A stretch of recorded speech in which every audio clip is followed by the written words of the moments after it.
Citizens of the United States, we are anonymous. There is a new bill that the United States government has successfully passed. It is called the Stop Online Piracy Act, or SOPA, for short.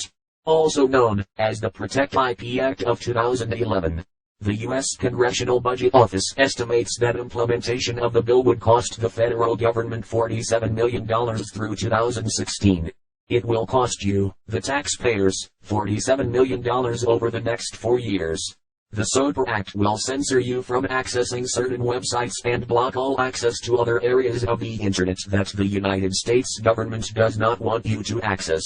The SOPA Act essentially means that, even if you make a video of your child playing or singing and you have music playing in the background, or video on TV, you are breaking the law, and the government will order the websites that host your content to censor your content because of their new bill. Or, if you visit websites that are on servers not in the United States, you will be blocked, so that you cannot access them. Ask yourselves, who really owns the Internet? The answer is simple: no one actually owns the Internet, and no single person, organization or government controls the Internet in its entirety.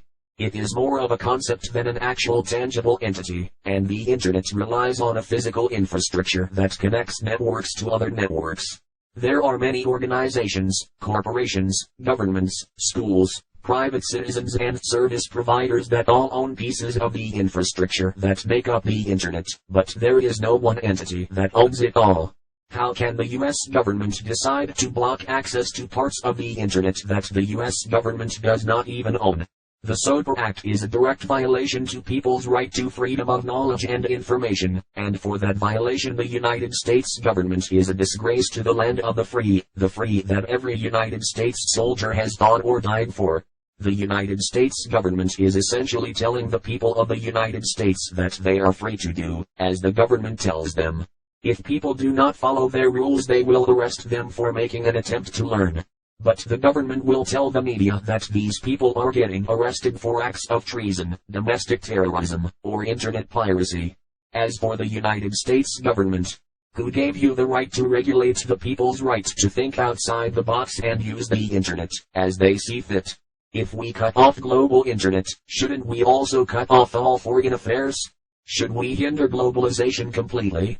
Perhaps all other world trade centers are acts of terrorism by existing, as they use the Internet for commerce. The ambiguity of this bill should terrify you. This video likely will not last long on YouTube. As long as you can, download YouTube Downloader, and help us share this message. If you speak, they have to listen. If they do not listen, their blatant disregard for the people will not go unnoticed, and is not acceptable. Doing nothing is the worst thing you can do. We are anonymous. We are legion. We do not forgive. We do not forget. Expect us.